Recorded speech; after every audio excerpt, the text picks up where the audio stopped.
यद्यदाचरति श्रेष्ठ तत्देवेत्रो जन, अर्थात जो आचरण श्रेष्ठ व्यक्ति करता है, सामान्य लोग उसी का अनुसरण करते हैं।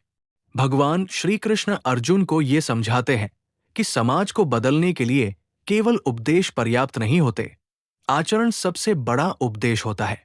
जब कोई महान व्यक्ति, राजा, नेता, गुरु या अभिभावक अपने कर्तव्यों का ईमानदारी से पालन करता है, तब समाज स्वतः ही सही दिशा में आगे बढ़ता है। राजा जनक इसका श्रेष्ठ उदाहरण है। वे एक महान शासक थे, फिर भी निरंतर कर्म करते रहे। उन्होंने ये सिद्ध किया कि कर्म करते हुए भी आत्मज्ञान और ईश्वर प्राप्ति संभव है। उनका जीवन स्वयं एक शिक्षा बन गया, इसलिए उनकी प्रजा को अलग से उपदेश देने की आवश्यकता नहीं पड़ी।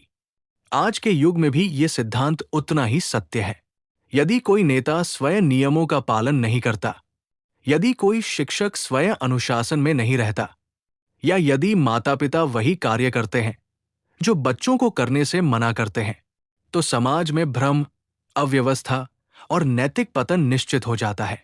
गीता हमें ये नहीं सिखाती कि संसार छोड़ दो, बल्कि ये सिखाती है कि अपने कर्तव्यों को ईश्वर भाव से करो, अपने कर्मों को समाज के लिए उदाहरण बनाओ। जब श्रेष्ठ व्यक्ति अपने जीवन में सत्य, संयम, करुणा और कर्तव्य को अपनाता है, तो अनजाने में ही वो हजारों लोगों का मार्गदर्शक बन जाता है। इसलिए आज हम सभी को ये आत्मचिंतन करना चाहिए, क्या हमारा आचरण वैसा है जैसा हम दूसरों से अपेक्षा करते हैं? क्या हम अपने कर्मों से सही उदाहरण प्रस्तुत कर रहे हैं? यदि उत्तर हाँ है, तो हम भी समाज के लिए श्रेष्ठ बन सकते हैं, और यदि नहीं, तो आज से ही अपने कर्मों को सुधारना ही सच्ची गीता पूजा है। आइए हम सब ये संकल्प लें कि हम केवल सही बातें बोलेंगे नहीं, बल्कि स्वयं सही बनकर दिखाएंगे।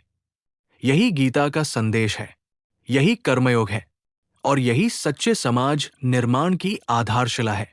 धन्यवाद।